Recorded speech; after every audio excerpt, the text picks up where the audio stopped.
আসসালামু আলাইকুম dear listeners and viewers, প্রত্যাশা করি সকলে ভালো আছেন। আমি মনিরুজ্জামান যথারীতি প্রত্যাশিত আরো একটি নতুন ক্লাস নিয়ে উপস্থিত হয়েছি। আমাদের আজকে বিষয় পার্ট অফ স্পিচ। ইতিমধ্যে আমি বলেছিলাম রবি, মঙ্গল, বৃহস্পতিবার রাত 10টা থেকে মাত্র 15 মিনিটস আপনাদের সাথে থাকবো। তার মধ্যে মাত্র 10 মিনিট আমরা আলোচনা করব মূল বিষয়ের উপরে, আর 5 মিনিট আমরা আলোচনা করব পূর্ব নির্ধারিত কমেন্টের উপরে ভিত্তি করে। যাই হোক, মূল কথায় আসি। পার্ট অফ স্পিচ আপনারা ছোট ক্লাস থেকেই যে ক্লাসই পড়ি না কেন, একাডেমিক টু কম্পিটিটিভের প্রত্যেকটা পর্যায়ে পার্ট অফ স্পিচ জড়িত। প্রথমে বলছি সংজ্ঞা। ওকে, আমরা সকলেই জানি সেন্টেন্সে ব্যবহৃত প্রত্যেকটি অর্থবোধক ওয়ার্ডকে এক একটি পার্ট অফ স্পিচ বলে। আরেকবার বলছি, সেন্টেন্সে ব্যবহৃত অর্থাৎ একটা সেন্টেন্সের মধ্যে যতগুলো ওয়ার্ড থাকবে তার যদি অর্থ থাকে, সেন্টেন্সে ব্যবহৃত প্রত্যেকটি অর্থবোধক, তাহলে আমরা কয়েকটা জিনিস এখান থেকে বের করে নিতে পারি। সেন্টেন্সে ব্যবহৃত হতে হবে, প্রত্যেকটি হবে, তবে তার যদি অর্থ থাকে, এবং সেই ওয়ার্ডগুলোকে বলা হয় এক একটি পার্ট অফ স্পিচ। আশা করি পরিষ্কার বুঝতে পেরেছেন। তাহলে আমরা সংজ্ঞায় পেলাম কি, সেন্টেন্সের মধ্যে থাকবে এবং অর্থবোধক ওয়ার্ড হবে। এবার আসি প্রকারভেদ। আসলে এখান থেকে মজাটা শুরু। এখানে আমি দেখেন 7/8 প্রকার দিয়েছি। আমরা সকলেই কম বেশি জানি পার্ট অফ স্পিচ মূলত 8 প্রকার। এই নামগুলো এখানে দিয়েছি, আমি এই বিষয়ে পরবর্তীতে আসবো। তার আগে এই 7 প্রকার এবং 8 প্রকারের বিষয়টি সুরাহা করি আমরা। আসলে পার্ট অফ স্পিচ সর্বমোট 8 প্রকারই, তবে অপশনে যদি 8 প্রকার না থাকে তাহলে কি করবেন? তখন উত্তরটা হবে আসলে 7 প্রকার।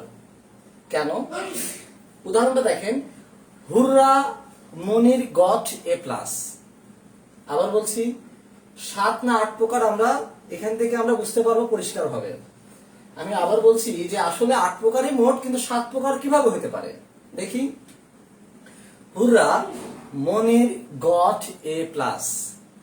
আমরা একটু খেয়াল করি, এইখানে একটি সেন্টেন্স, কি মজা, মনির গট এ প্লাস। মনির কি পেল?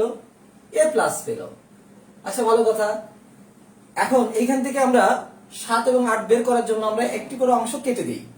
এখানে নিচে কেটে দেওয়া আছে দেখেন, হুররা মনির গট, লাস্টের এ প্লাসটা বাদ দিয়ে দেন। তাহলে অর্থ কি দাঁড়ায়? অর্থ দাঁড়ায় এরকম, হুররা মনির গট, কি মজা, মনির পেল। এখন প্রশ্ন করেন, মনি কি পেল? অর্থাৎ অবজেক্টটা নাই, পরিপূর্ণ বাক্য নয়। এটা হাস্যকর, বোঝা যাবে বাসা পাবনা। অর্থাৎ সরি পাবনা, আমার নিজের বাসাও পাবনা, পাবনাকে ইনসাল্ট করার জন্য বলছি না। আসলে এটার পরিপূর্ণ অর্থ হয় না। হুররা মনির গট, কি মজা, মনির পেল, কি পেল, এই অংশটা লাগবে। অর্থাৎ কেটে দিলে বাক্যটা হয় না। আমরা এখানে আবার টিক চিহ্ন দিয়েছি, অর্থাৎ এই বাক্যটা সম্পূর্ণ করতে লাগলে শেষের অংশটা লাগবেই। এবার নিচের অংশটা ধরেন, হুররা মনির, এটা বাদ দিয়ে দেন, এখানে কেটে দেওয়া আছে। তাহলে হুররা মনির এ প্লাস, কি মজা, মনির এ প্লাস। আমরা ইতিপূর্বে গত কয়েক বছর আগে দেখেছি যে অনেক এ প্লাস শিক্ষার্থীরাও যখন বলা হলো যে আমি এ প্লাস পেয়েছি বা পেলাম, ইংরেজি করো, তখন অনেকে কিন্তু বলেছিল যে আই এম এ প্লাস।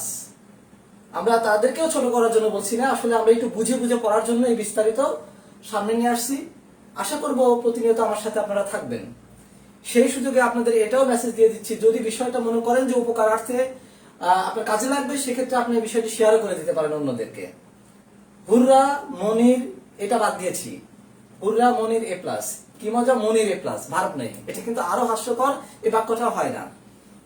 আমরা আবার বলি একটু, তার মানে এটা রেখে দিলাম, অর্থাৎ এটা ছাড়া যেহেতু হয় না, এখানে টিক চিহ্ন দিলাম। এবার আসি, এটা কেটে দেই। আমরা বলি হুররা, এটা কিন্তু কেটে দেয়া নিচে, গট এ প্লাস, কি মজা, এ প্লাস পেল, কে পেল? আরেকবার বলি, হুররা গট এ প্লাস, কি মজা, এ প্লাস পেল, কে পেল? এটা আরো হাস্যকর, অর্থাৎ এই বাক্যটাও সঠিক নয়। তাহলে এইখানে কেটে দিলে শুধুমাত্র থেকে যাচ্ছে কি, হুররা গট এ প্লাস। মনিরটা আমরা বাদ দিলাম, সাবজেক্ট নেই বাক্যের, এই বাক্যটাও কিন্তু হয় না। আশা করি ক্লিয়ার বুঝতে পারছেন যে হুররা গট এ প্লাস, কি মজা, এ প্লাস পেল, কিন্তু কে পেল? সাবজেক্ট নেই। সেক্ষেত্রে আমাদের সাবজেক্ট রাখতে হবে। তাহলে কি করতে পারছি, এখানে টিক চিহ্ন দিয়ে দিলাম।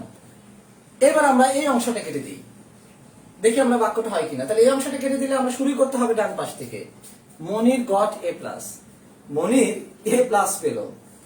আবার বলছি মনির এ প্লাস পেল।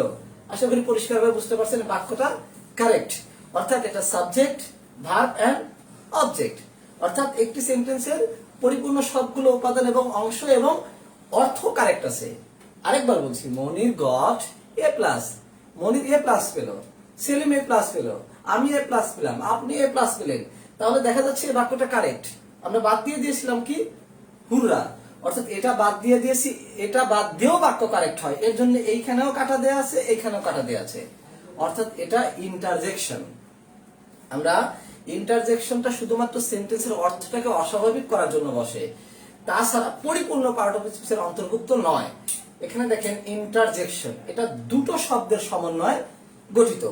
একটা হলো ইন্টার, আরেকটা হলো জেকশন। ইন্টার মানে হলো কোনো কিছুর মধ্যে, আর জেকশন মানে হলো ছুঁড়ে মারা। অর্থাৎ কোনো কিছু ছুঁড়ে মারলে অর্থটা স্বাভাবিক থাকে না, অস্বাভাবিক হয়। অর্থাৎ এটা সেন্টেন্সের অর্থটাকে শুধু অস্বাভাবিক করতে পারে গ্রামাটিক্যাল রুলসে, যেমন নাউন বসে সেন্টেন্সের ভার্বের সাবজেক্ট হিসেবে, আবার ভার্বের অবজেক্ট হিসেবে, ভার্ব বসে আবার সেন্টেন্সের সাবজেক্ট অনুযায়ী। ইন্টারজেকশন কিন্তু কোনো কিছুই এখানে ফলো করে না, জাস্ট সেন্টেন্সের অর্থটাকে অস্বাভাবিক করে। আমার মনে হয় পরিষ্কার বুঝতে পেরেছেন যে আমরা এখানে বলেছি যে পার্ট অফ স্পিচ মূলত 8 প্রকার, দ্যাটস ওকে। বাট 7 প্রকারও কারেক্ট। যখন আপনি অপশনে পাবেন না 8 প্রকার, তখন আপনি বলবেন না যে পার্ট অফ স্পিচ আমাদের কয় প্রকার, 8 প্রকারই কারেক্ট, অন্য কোনো প্রকার হবে না। আমি আশা করি ক্লিয়ার আপনারা বুঝতে পেরেছেন যে পার্ট অফ স্পিচ 8 প্রকারও যেমন কারেক্ট, 7 প্রকারও তেমন কারেক্ট। অর্থাৎ অ্যাকচুয়ালি পার্ট অফ স্পিচ যদি আপনি পরিপূর্ণতা আনতে চান তাহলে 7 প্রকার, এবং আমাদের কমন যে ব্যাপারটা সব জায়গায় পরিচিত সেটা হলো 8 প্রকার। আশা করি পার্ট অফ স্পিচ সম্পর্কে ক্লিয়ার আপনারা ধারণা পেয়েছেন। এর পরবর্তীতে আর কখনোই ভুল হবে না এবং নতুন আইডিয়া পেলেন প্রত্যাশা করি। আমি আরেকবার সুরাহ করে দেই, এখানে এ প্লাস বাদ দিলে বাক্য হবে না, তাই টিক চিহ্ন দিয়েছিলাম। এখানে গডটাও আমি কেটে দিয়েছিলাম, বাক্য কারেক্ট হয় না, এর জন্য আবার টিক চিহ্ন দিয়েছিলাম। মনীষ অর্থাৎ সাবজেক্ট কেটে দিয়েছিলাম, এটা ছাড়াও বাক্য হয় না, তাই এখানে টিক চিহ্ন দিয়েছিলাম। একইভাবে এই শব্দটা অর্থাৎ ইন্টারজেকশন বাদ দিয়েছিলাম, এটা ডবল কেটে দিয়েছি, অর্থাৎ এটা ছাড়াও বাক্যটা কারেক্ট হয়। আশা করি সকলে ক্লিয়ার। এবার আমরা আসি পরবর্তী ক্লাসে। আমি এখানে জাস্ট লিখে রেখেছি যে noun, pronoun, adjective, verb, adverb, preposition, conjunction, interjection প্রত্যেকটা কোথা থেকে কিভাবে আসলো, এর উৎপত্তি কোথায়, অর্থাৎ নাউন আসলে স্পেসিফিক ভাবে আমরা কিভাবে বলতে পারি, এই বিষয় নিয়ে আমরা আগামী ক্লাসে আসব। তার আগে আমরা একটু একটা সেন্টেন্স উত্তর করার চেষ্টা করি। দেখেন, হুররা, মনির got the prize and he showed it to his mother instantly. এই বাক্যটির মধ্যে 8টি পার্ট অফ স্পিচ আপনি খুঁজে পাবেন। যদিও এখানে 13টা জায়গা টান দেওয়া আছে, 13টা তার পার্ট অফ স্পিচ নাই, অর্থাৎ একই পার্ট অফ স্পিচ ডাবল আছে। আমরা একটু নির্ণয় করার চেষ্টা করি। হুররা, এর আমরা সকলেই ইতিমধ্যে বুঝতে পেরেছি এটা হলো ইন্টারজেকশন। আমি 1 থেকে 2 সেকেন্ড টাইম নেব, আপনারা আশা করি এর মধ্যে খাতাগুলো নিয়ে উত্তরটা করার চেষ্টা করবেন। দিস ইজ ইন্টারজেকশন, পরিপূর্ণ পার্ট অফ স্পিচ অন্তর্ভুক্ত নয়। মনির, এটা কি বাক্যের সাবজেক্ট, কিন্তু পার্ট অফ স্পিচে নাউন। গট ভার্ব, দিটা কি, অনেকে ভাবছেন যে আর্টিকেল, ওকে, কিন্তু আমরা পড়তেছি কিন্তু পার্ট অফ স্পিচ। আমরা জেনে রাখি যে এ এন্ড দি এটা অ্যাডজেক্টিভের কাজ করে, এরপরে নাউন আছে বিধায় এটা অ্যাডজেক্টিভ, অর্থাৎ দি এখানে কি অ্যাডজেক্টিভ, এন্ড প্রাইস শব্দটা এখানে নাউন, এন্ড আমরা সকলেই জানি এন্ড হলো কি conjunction. Interjection, noun, verb, adjective, আবার নাউন, এটা কি কনজাংশন। হি শোড, হিটা হলো প্রোনাউন, অর্থাৎ হিটা হলো মনির, প্রোনাউন, শোড ভার্ব, মনিরের পরে এটা ভার্ব ছিল, ঠিক একইভাবে হির পরে এটা শোডটা হলো কি ভার্ব। ইট প্রোনাউন, টু প্রিপোজিশন, হিজ আমরা সকলে জানি হিজ প্রোনাউন, বাট হিজের পরে দেখেন মাদার আছে, অতএব এই মাদার থাকার কারণে এটা হলো অ্যাডজেক্টিভ। অর্থাৎ নাউন প্রোনাউনকে যদি নির্দেশ করে তাহলে সেটা অ্যাডজেক্টিভ হয়ে যায়। আশা করি পরবর্তী নেক্সট ক্লাসটা তো থাকবেন, তাহলে বিস্তারিত এগুলো বুঝতে পারবেন ইনশাআল্লাহ। হিজটা এখানে adjective, positive adjective, mother noun, এবং একটা শব্দ আমরা ইতিমধ্যে বলি নেই, সেটা হলো অ্যাডভার্ব, অর্থাৎ ইনস্ট্যান্ট হলো অ্যাডভার্ব। যাই হোক, আশা করি আবার এটা রিভিউ করলে ক্লিয়ার হয়ে যাবে আপনাদের। Interjection, noun, verb, adjective, noun, conjunction, pronoun, verb, pronoun, to preposition, adjective, noun and adverb. কেন কোনটা কিভাবে হলো, যদি কোনো বিষয়ে প্রশ্ন থাকে তাহলে কমেন্টে করবেন, আশা করি নেক্সট ক্লাসে সেগুলো সলভ হয়ে যাবে। আমরা একটা জিনিস জেনে রাখি যে পার্ট অফ স্পিচ শুধুমাত্র আমরা সারা জীবন শিখেছি, যেমন গো, গোটা কি ভার্ব, কিন্তু সেন্টেন্সটা দেখেন দিস ইজ দ্য গো, তাহলে গোটা কি ভার্ব না। এখানে দেখেন দি প্রাইস, এটা নাউন, এটা অ্যাডজেক্টিভ, সেম, এটা দি অ্যাডজেক্টিভ আর এটা কি সারা জীবন শিখছি আমরা ভার্ব, কিন্তু আজকে এটা নাউন হয়ে গেল, অর্থাৎ অ্যাডজেক্টিভের পরে নাউন বসে। দিস ইজ দ্য গো, গোটা কি নাউন। এখানে পেন থ্রো দি লাইন, শব্দটি কেটে দাও, পেনটা কি আমরা সারা জীবন শিখেছি, পেনটা কি নাউন, বাট এখানে নাউন না, এটা হলো verb. Pen through the line, শব্দটি কেটে দাও, অর্থাৎ পেন মানে এখানে কেটে দেয়া, পেন মানে কলম, পেন মানে কেটে দেয়া, পেন মানে গরু ছাগলের খড়, এবং পেন মানে কাটাকাটি করা, এবং পেন মানে লেখাও হয়। প্লিজ কাম, এই সেন্টেন্সের মধ্যে প্লিজ এর টান দেওয়া আছে, এটা কি হবে কাম প্লিজ। ভার্ব কোনটা, আমরা সকলে জানি কামটা হলো ভার্ব। আমরা এখানে খুব সহজে মনে রাখবো এভাবে, প্লিজ বাক্যের প্রথমে থাকলে প্লিজ হয় মূল ভার্ব। আবার বলছি, প্লিজ বাক্যের প্রথমে থাকলে প্লিজ হয় মূল ভার্ব, কিন্তু এরপরে যদি কমা দেওয়া থাকতো তাহলে অ্যাডভার্ব হবে। বিস্তারিত একই কথা বারবার, যে এই বিষয়গুলো নিয়ে আগামী ক্লাসে যখন বলবো এটা আরো ক্লিয়ার বুঝতে পারবেন ইনশাল্লাহ।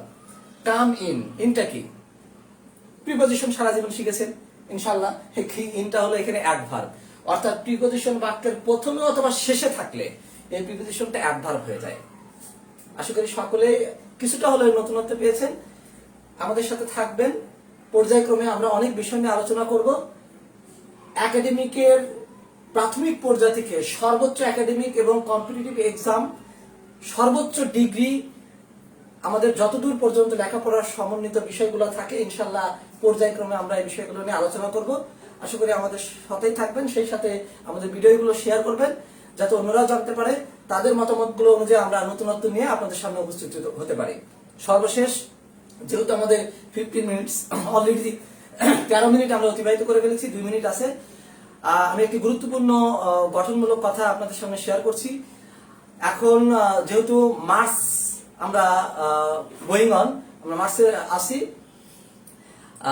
জানুয়ারি ফেব্রুয়ারি, এবার মার্চের যে বিষয়টা আমরা ক্লাস 9-এ যারা পড়ি, বিশেষ করে আর্টস কমার্স সায়েন্স, অর্থাৎ বিভাগ পরিবর্তনের কিছু বিষয় থাকে, যারা আর্টসে পড়ি, যারা কমার্সে পড়ি এবং সায়েন্সে পড়ি, আমি সকল শিক্ষার্থী এবং গার্ডিয়ানদেরকেও বলছি বিষয়টা, আপনার সন্তানকে মুক্তভাবে বলেন যে আর্টস পড়লে কি হবে, কমার্স পড়লে কি হবে, সায়েন্স পড়লে কি হবে, তার ব্রেনে ওই বিষয়গুলো আসে কিনা। আপনার সন্তান ভালো রেজাল্ট করেছে বিধায় আপনি সায়েন্সে তাকে দিয়ে দিবেন, আসলে তার ভবিষ্যৎটা আপনি ধ্বংস করে দিবেন। আপনাদেরকে আমি ইনসাল্ট করছি না, ইগনোর করছি না, আমি আপনাদের সাথে পরামর্শ করছি। আর্টস, কমার্স এবং সায়েন্স কোন কোন সাবজেক্ট কোন কোন বিষয়ের সাথে সম্পৃক্ত, এবং এই পড়াগুলো কোন কোন বিষয় পরবর্তীতে এসে পড়তে পারবে, এবং তার ব্রেন, আপনার অর্থনৈতিক সাপোর্ট এবং তার মেন্টালিটি, সকল কিছুর সমন্বয়ে আপনারা আপনাদের বিভাগগুলো চয়েস করবেন। আর্টস যারা পড়তে চায় তাদেরকে আর্টসে দিবেন, সেই ক্ষেত্রে আর্টসের বিষয়গুলো সমন্বিতভাবে চিন্তা করবেন। আমি আপনাদের এই বিষয়ে পূর্ণাঙ্গ একটা ক্লাস ইনশাল্লাহ আমি আসবো, ইতিমধ্যেই আমি বিষয়গুলো নিয়ে চিন্তা করেছি। আপনারাও আশা করি এই বিষয় থেকে উপকৃত হবেন। আর্টস পড়লে কি হয়, কোন কোন সাবজেক্ট জড়িত, এর পরে কি কি আছে, এবং কমার্স পড়লে কি হয়, এবং তার ব্রেন এবং তার মেন্টাল অ্যাবিলিটি এবং তার অর্থনৈতিক বিষয় এখানে কি কি জড়িত, এবং সায়েন্সও ঠিক একইভাবে আমি এগুলো নিয়ে আলোচনা করব। আপনারা আমার সাথেই থাকবেন।